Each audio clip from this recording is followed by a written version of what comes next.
వినూత్నమైన కార్యక్రమానికి శ్రీకారం చుట్టాను. పేదవాడి ఆరోగ్యం చాలా ముఖ్యం. ఈ రోజు మీరు చూస్తే అనారోగ్యం వల్ల మీరు చాలా అప్పు చేసి అప్పుల పాలైపోయి ఆస్తులు అమ్ముకునే పరిస్థితికి వస్తున్నారు. ఒక్కొక్కసారి టెస్టులు కావాలంటే రక్త పరీక్ష, సిటీ స్కాన్ కానీ వీళ్ళన్నిటి కూడా చాలా వేల రూపాయలు ఖర్చు అయిపోతా ఉంది. కొత్తగా ఒక వ్యవస్థను తీసుకొచ్చాం. ఎన్టీఆర్ వైద్య సేవ కింద ఈ నెలలోనే జిల్లా హాస్పిటల్లో ప్రారంభించాం.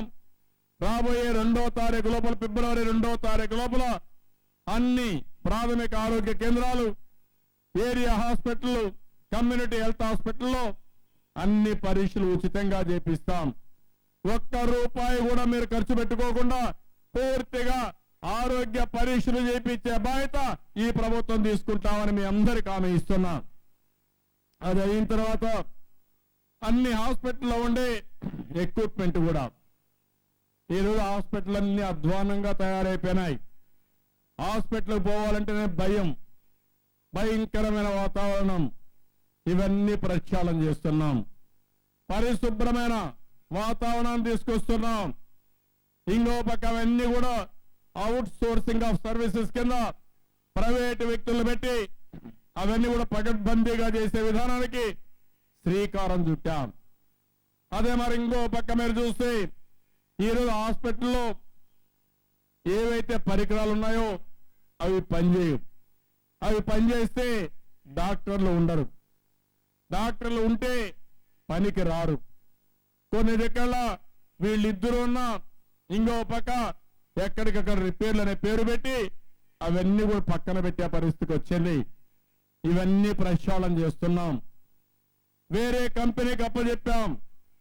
50,000 పరికరాలు మన ప్రభుత్వ హాస్పిటల్లో ఉన్నాయి. 500 కోట్ల రూపాయలు విలువ చేసే పరికరాలుంటే 200 కోట్ల రూపాయలు విలువ చేసే పరికరాలు మూతపడిపోయినాయి, రిపేర్లో ఉన్నాయి. అవన్నీ కూడా రిపేర్ చేపిస్తాం. అవసరమైతే ఇంకా పరికరాలు కొంటాం.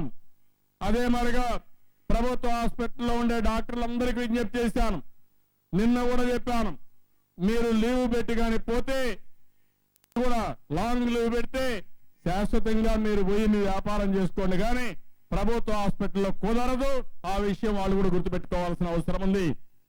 డాక్టర్ ఉండాలి. అవసరమైతే అన్ని హాస్పిటల్లో బయోమెట్రిక్స్ పెడతాం. వాళ్ళు కూడా హాస్పిటల్కి వచ్చినప్పుడు అందరూ మారిగా వేలుముద్ర వేయడం, పోయేటప్పుడు మళ్ళా వేలుముద్ర వేసి వెళ్తే కనీసం డాక్టర్ హాస్పిటల్లో ఉండే పరిస్థితి వస్తుంది.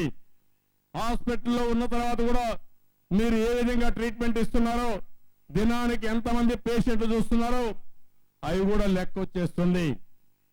నేను అందుకని ఒక పద్ధతి ప్రకారం అవసరమైతే గవర్నమెంట్ హాస్పిటల్లో మీకు నచ్చిన డాక్టర్లు ఆ గ్రామంలో ఉంటే వాళ్ళు కూడా వచ్చి ఎన్టీఆర్ వైద్య సేవ కింద ఆపరేషన్లు చేసే సౌకర్యం కూడా ఈ ప్రభుత్వం కల్పిస్తున్నామని చెప్పి కూడా నేను మీకు తెలియజేస్తున్నాను.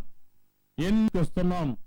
ఈ మార్పులు చేర్పులు తీసుకొచ్చేది పేదవాళ్ళ కోసం. ఈరోజు ప్రభుత్వం డబ్బులు ఖర్చు పెడుతున్నాం, కానీ డబ్బులు ఖర్చు పెడుతున్నాం కానీ ఆ ఖర్చు పెట్టే డబ్బులు ఫలితాలు రావడం లేదు.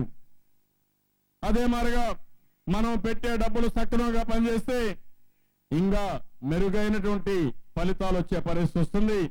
దాని